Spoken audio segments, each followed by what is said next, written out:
Hey everybody, welcome to the Hogwarts Legacy Gameplay Showcase. I'm Chandler Wood, Community Manager here at Avalanche Software, and I'm honored to introduce you to our panel today. First up, we have community guest host, Ben Snow. Oh my god, I can't believe this is happening. Thank you so much for having me. And from the Avalanche team, we have game director, Alan Tu. Hello everybody. And systems designer, Mackenzie Toner. Hi. And finally, just off screen capturing gameplay for us, Andrew Coram. Today we'll be giving you a taste of the open world via broom flight, a deeper look at combat using the Dark Arts Battle Arena, and a look at your personalizable home within Hogwarts, the Room of Requirement, where we may even see some beasts. And we're starting right where we left off in our last gameplay showcase, just outside Hogwarts, which I love that you can walk out of the castle after walking through everything and then just come out here and take off on your broom out into the open world. And Alan, I know that's something that you particularly like about Hogwarts Legacy too. Yeah, I'm a big fan of just being able to hop on the broom and go anywhere. There's something about kind of like the sensation of everything being open to you, and just I love the proximity that I can get to things. I love flying close to the ground, and I kind of wanted to talk about it just because I feel like the brooms are fun for me, not just because of all those feelings of exhilaration, but because they're not just, I have a broom and it's done. I actually kind of like some of the mechanics in it. So you see in the lower right, there's a meter there, and occasionally as Andrew's kind of flying up or flying down, you might notice it draining or not. And this isn't the present day where all the broom technology is well known and advanced and everything that we know and love. This is an earlier time where they're still trying to figure out, we're not at the 3000 yet, we're at the 11. So. Oh my goodness, I'm just so speechless right now because this is just so beautiful. The world just looks so, by the way, the broom, is that like the only one, or can you like upgrade that broom to go faster? Yeah, so we have a shop in Hogsmeade, actually a broom shop. And so that sells a variety of different brooms. And it was important to us that the player could customize themselves based on their own aesthetic. So they're purely cosmetic, but if you talk to the shopkeep and help him out, he'll actually sell upgrades. Yeah, and those upgrades will make it so that where normally the broom, you can only fly, you can only go at max speed. It's kind of like a turbo meter down there. You can only go at max speed without the meter going down, kind of closer to the ground. And as you raise into the air, you'll notice the meter drop. And so those upgrades will allow you to increase that distance from the ground. And the broom owner at the sporting goods store in Hogsmeade is trying to perfect the broom and get better at it and know it better. And you can participate that and get better and better brooms through that. And I love that mechanic encourages you to actually explore the world and kind of stay close to the ground. It's not just a travel mechanic, point A to point B. You're not just flying high over everything, although it is beautiful, something I really love doing, but as well, there's lots to explore on the ground, and so kind of keeping you down at the ground level. And to me, it feels like it's got this kind of surfing vibe over the. Oh my god! Like I'm just like I want to snatch the controller from Andrew right now because I want to go to the mountaintop, I'm going to the forest, and to that hamlet, or I don't know if that's how it's called. I think that's what it is. No, it's awesome.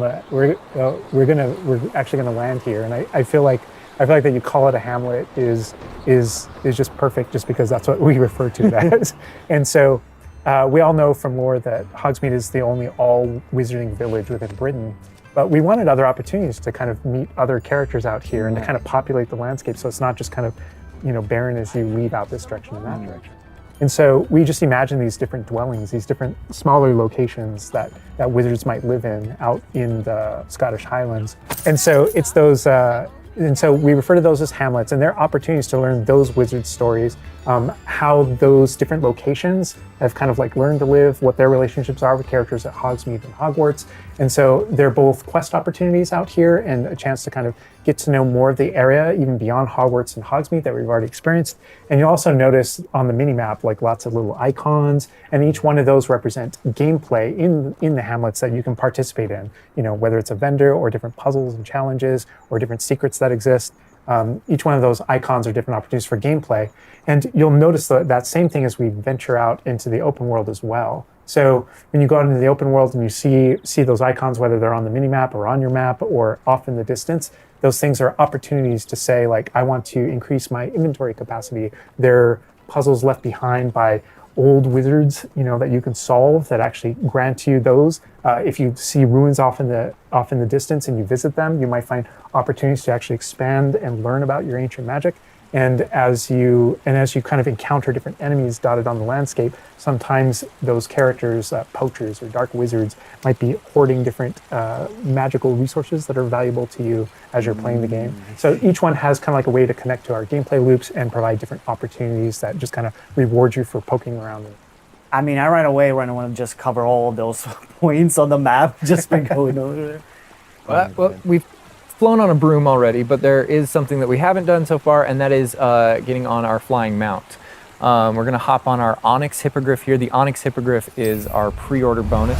Oh my god, there he just like pops out of the back. Oh wait, you can use it as a horsey? I mean, a horse? I mean, that is a horse? Yeah, as a hippogriff, you can totally ride it like a ground mount, and you can lift off into the air. And we tried to make sure that each of those interactions, so the broom's really good at reaching that top speed, at kind of traveling the world as quickly as possible. But sometimes it's really nice to get on the hippogriff because of that ground speed or those transitions. And sometimes it just feels amazing just to be riding around on a hippogriff. Look at it. Yeah, it really is kind of like, I don't know, it's a great feeling being on it. And it's a great feeling managing those transitions, kind of going from run to fly and just being able to go wherever you want. And we tried to make sure that each one of these things that you can interact with have a unique identity and a reason for being.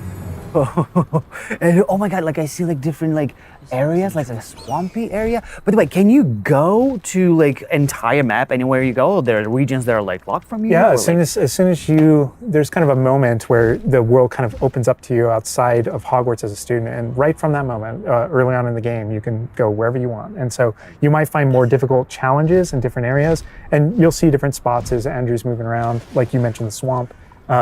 But we have got like a coast, and we've got different types of environments out in the world just to kind of pepper your experience, reward you for exploring, keep things fresh. All those things exist as we're moving around. So cool. And I love that windmill. It's like so rustic. Like I keep forgetting that this is like 1800s. The Wizarding World we've never really seen before. Like it feels so authentic. Like it's part of it.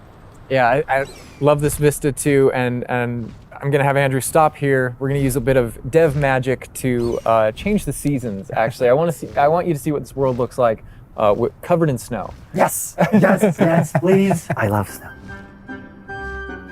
That's all I want. Long wavy. Oh my god, this is so beautiful. Oh my goodness. This is so pretty. Okay, it looks so realistic. Oh my god, it changes the landscape like completely. Oh my god, does it have like actual like gameplay impact? Like impact on the gameplay? Or does it like it's just the weather of Scotland?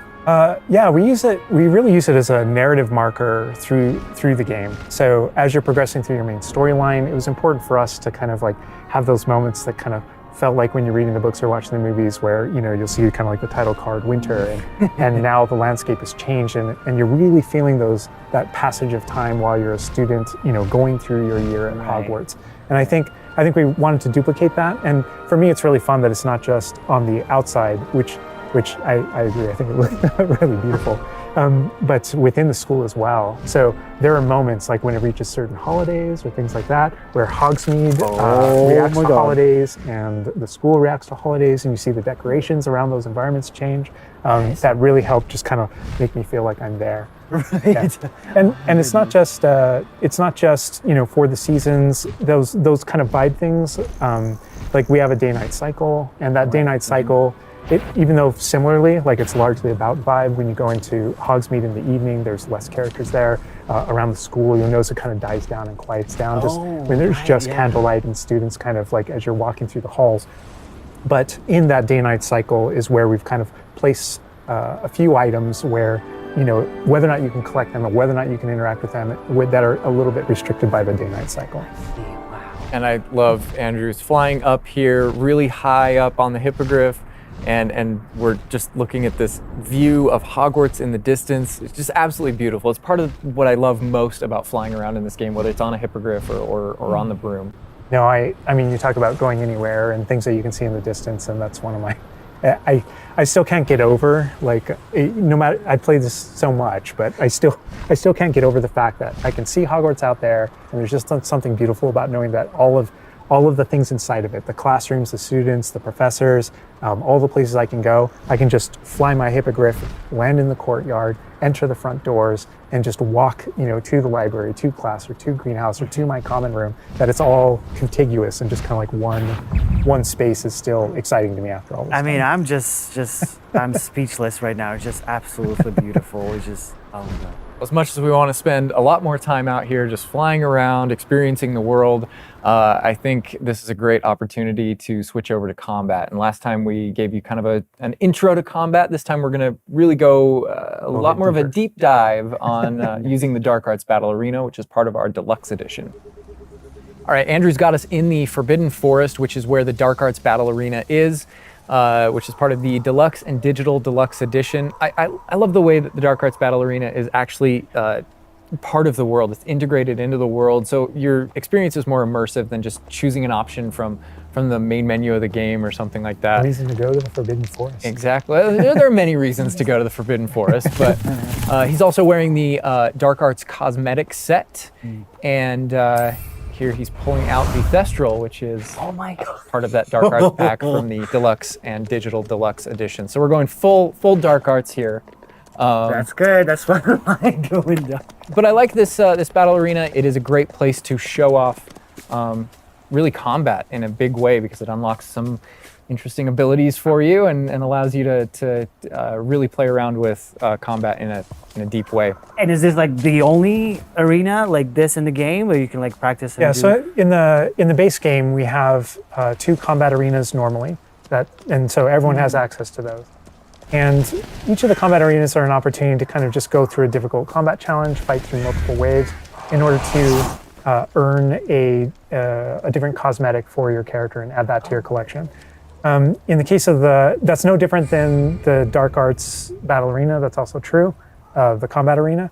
But one of the things that we're excited about in the Dark Arts Battle Arena that people can do is you come in preloaded with different abilities. So the unforgivable curses are something that everyone's going to have access to through the base game and going to be able to earn, and they can make choices in order to kind of like add that to their repertoire, and they can also commit to that down with certain talents and things like that. When you play the Dark Arts Combat Arena, you actually have access to all those things as kind of like a way to test them all. And so it's a chance to kind of like tour and play with the Dark Arts and decide whether or not that is a path that you kind of want to go down. But yeah, everyone has the same ability to explore the Dark Arts. This is just kind of like a way of previewing. And again, a great place for us to show off combat in general. So I think we're gonna jump in here. Andrew's gonna start battling, and we can start talking about everything you're seeing on the screen. All right. Oh, they just about the cadavers right away. Oh my God. We're starting off strong. Oh my God. Was that Kujio? Oh my God. That's so cool. Yeah, so that you'll notice right away, like when we used Avada Kedavra, that guy's health bar went from instant to 0, and we really are trying to honor the way Avada Kedavra works in the game, even in some pretty extreme situations. You'll notice that like the meter takes up a lot longer to a little kind cooldown. of build up as a way to kind of deal with its extreme power, just so that it's still fun to use. And then there's some ways that we'll probably talk about to adjust that. But I don't know. I don't know if there are things on the screen that you just have questions about. Well, like I see like little blue things popping from the enemies. Also, before like that sign, well, it's like, so in the community we call it the ancient magic sign. I don't know if that's how it's called in the game. So the community is astute. So on the development side and in player facing in the game, we reference that as your ancient magic meter. Oh, so it is ancient magic. That is, yeah. So as your abilities in the game keep growing and you become exposed to some of the secrets about your own kind of mystery and your own abilities, you start unlocking new powers. So one of those powers, you'll see the R1 button appearing throughout the game. That's an ancient magic throw, we call it, that allows you to kind of like draw an object to you and fling it at an enemy. Okay. But whenever you see the R1 or the L1 plus R1 appear over somebody's head, that's an ability to cast a very devastating and powerful ancient magic spell to do a ton of damage against the character. I see. And the way that manifests itself depends on the type of enemy that you're fighting. And you'll see a wide variety of enemies in here that are pressuring the player in different ways. You'll notice there's abilities that kind of bubble up under the player as he's fighting that force him to move. And there's different ways that we want the player to kind of move around on the battlefield. And that's actually a good link to the ancient magic meter in general. And the reason why I say that is because as you're doing different things in combat, you're protegoing and you're doing different abilities and you can kind of spec into it with your talents, there are different ways to get that meter to build faster and faster. But one of the most effective base ways to build up that meter fast, that way you can launch these devastating attacks whenever you want to, is to actually perform combos. So you see that combo appearing, and it's almost like your emotions are building up, and then basically that builds up enough that you can attack someone.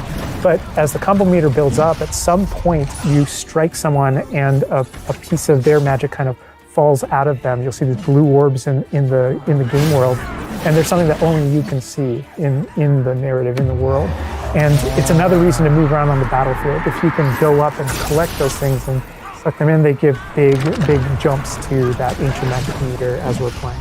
We're talking a lot about spells and magic here, but I think there's another huge component of combat, and that is the tools that you can bring to combat as well to kind of change the way you play. And I think Mackenzie knows a lot about what's going on with the plants and potions. And so the tools are really interesting because they're basically like a prior investment. So you can bring the potions and the plants that you grow in the Room of Requirement to combat to essentially kind of help you defeat enemies a lot quicker and more efficiently. So some of the tools that you'll see here are like the rock skin potion. So that is something that basically covers your skin in this like rocky material that reduces the incoming damage that you're receiving. So against big enemies, hard-hitting enemies like trolls, that's super helpful. Oh my god, she's just destroying. The troll just collapsed from one of the cadavers. Obviously, we have the Wiggenweld potion as well, which increases your health. And then we have the focus potion. So when Alan talks about having to balance Avada Kedavra with a long cooldown, because obviously it's an instant kill, one thing that you could do is brew a focus potion, and that will increase how quickly your cooldowns regain. Right. Oh my god, there's just so much like versatility, like in what the character is doing to the troll right now. Like he's just bouncing around the arena. He's like not. And the troll makes him move around too, looks like. And I love that our plants are violent. Yes, and so that's like when we're talking about the setup of the arena, you also have plants that you can fight with. And so we have things like the venomous tentacula that you can put down, and it acts like a turret, and it just kind of shoots enemies around the battlefield. That is so cool. This is like a truly like Hufflepuffian way to approach the battle. Yes. No, that was super important to us, that there were these like multiple ways. And so you can see there's a ton of different things you can use. The mandrake is one, so you can pull it out and it stuns with its like piercing cry these enemies in a radius. And another thing I want to call out that we're seeing on the side of the screen here is these dueling feats, which I love because I love anything that prompts me to play a game in a different way, a unique way. I don't want to get stuck in my style, you know? And so this is a way to, if you want to get stuck in your style, go for it. If you just want to blast people with spells, go for it. But we also want to have some things over here that may make you use certain plants or certain potions or block more or... Yeah, we mentioned the field guide challenges in the prior stream. And the field guide challenges, this is the way that the field guide manifests like challenges for you to do in combat. And exactly to your point, we just wanted a way to encourage players to explore the different systems, to help them decide, to just kind of practice with them and explore what they want to be, because there really are so many different ways that you can push talents.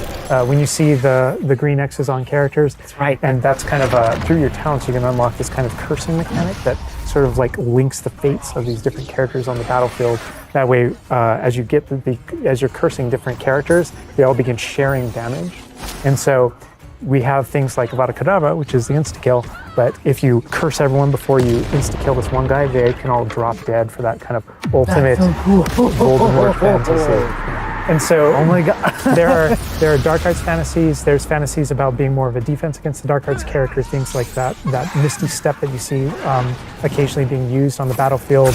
And we can also spec into our potions and plants to make them more powerful and more efficacious. So it's Wow. all about which type of player you feel like you are and whether or not you want to play with prep on the fly or with deliberation, and those are all different options. That is so cool because like it's like I see so much like going on the stream, just so much complexity, and I want to just try it myself, like which style works best. I mean, I feel like it's the dark arts is going to be the easiest route, but You're our ancient audience. magic, to be honest, feels like much more powerful than just the dark arts. Yeah. To be fair. And speaking of plants and potions, we're going to be putting the dark arts away, put those unforgivable Aw. curses away, and heading to the Room of Requirement, which is your home within Hogwarts, a personalizable space that actually has some utility as well, where you get to brew things and grow things and also care for some beasts. All right, Andrew's got us in the Room of Requirement, wearing, we kind of went casual mode on the outfit here, wearing a nice jumper. And I think that's a good jumping off point for the personalization of the space as well. Not just your character and the visuals of your character, but actually this space is a place that you can make your own. Yeah, it was super important to us that this space really did feel like your reflection as a wizard. So you can change the architecture in here. What? Different themes throughout, starkly different themes, to really just hammer home that this is yours. You Oh can my change- god, what? This is beautiful. We never expected that to be. Oh my god. That's the thing, is not only can you change the architecture here, but you can actually conjure little objects into this space, as you can see. So there's like statues that you can do, and ornaments and tables and rugs and just a bunch of little things that really flesh out the space and bring it to life. Oh my goodness, because like we had an idea that those places where you brew stuff, that's where you can change, but you can do all of this. Where do you even get this stuff? Like there's a furniture store? Yeah, so we call them conjurations. And the conjuration recipes can be purchased at Tomes and Scrolls in Hogsmeade. But also as you engage in different types of gameplay throughout the world, you'll be rewarded with different objects. That's so cool. And you change color? You can change the color, you can change the size of it, and you can place it basically anywhere. Oh my god, it's so tiny. It's like for baby Niffler.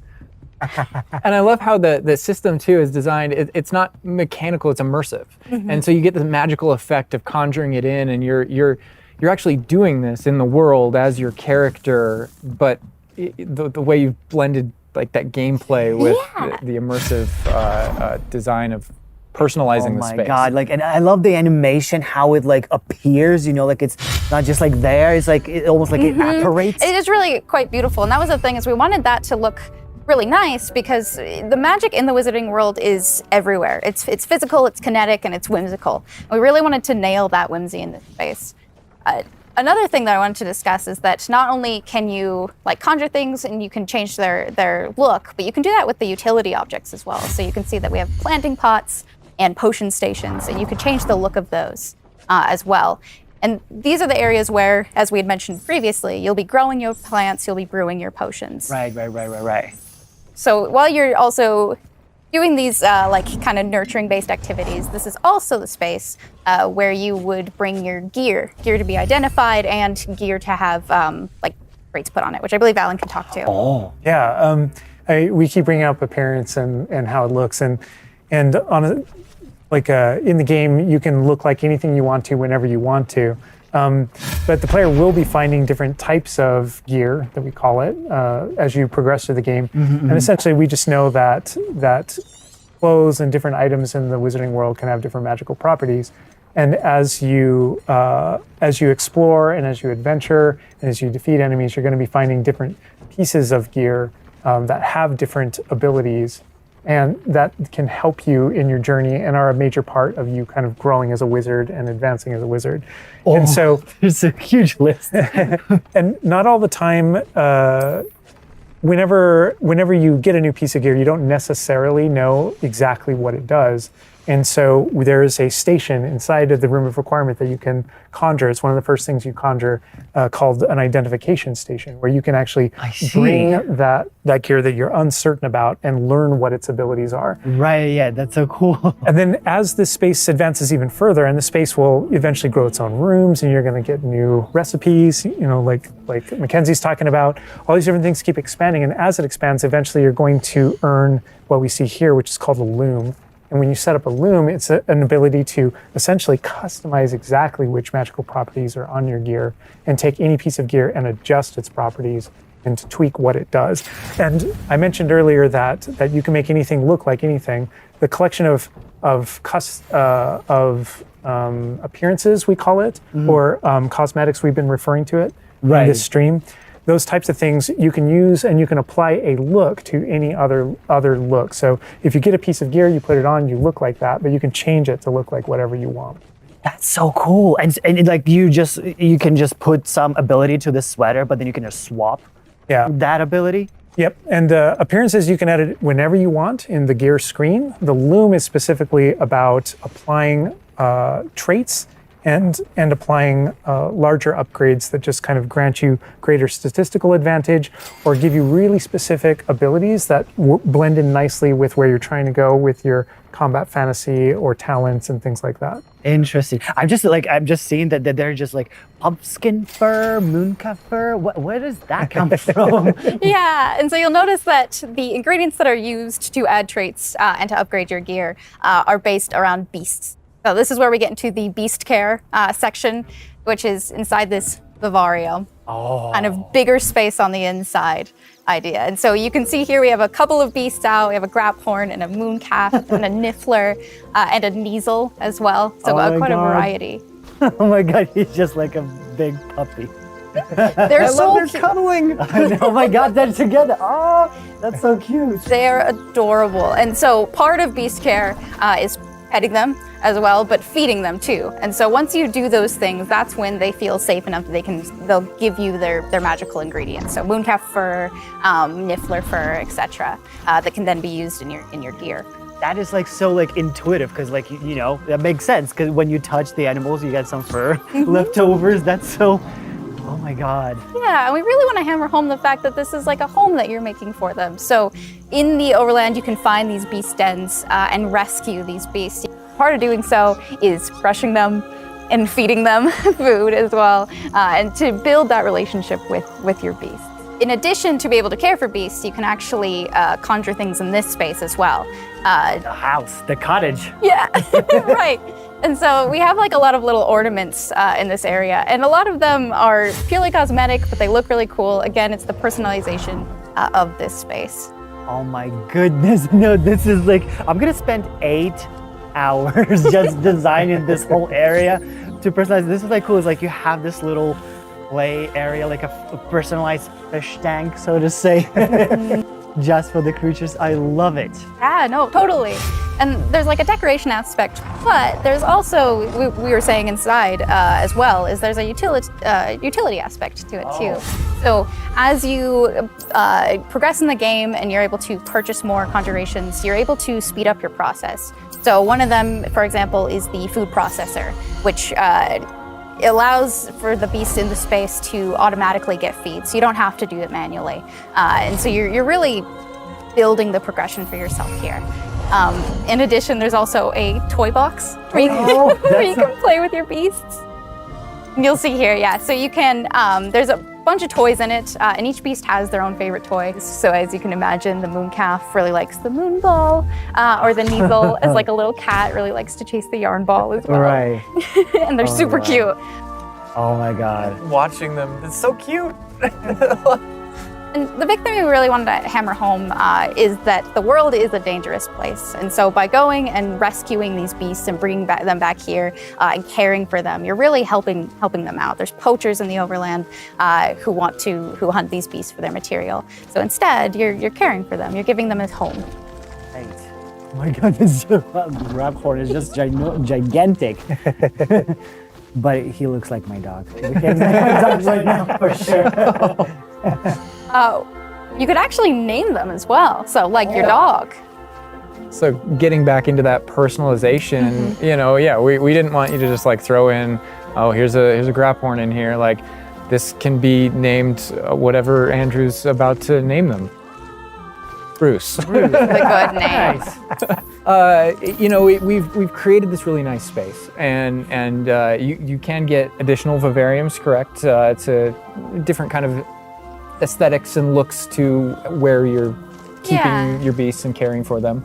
Progression is a big part of this space as well. So as you progress through the story, you will unlock more vivariums. So as you can see, this one's quite meadow themed, big, open, bright. But there's other ones, say like a swamp that you might encounter. And it's really a visual effect to and more space for your beast.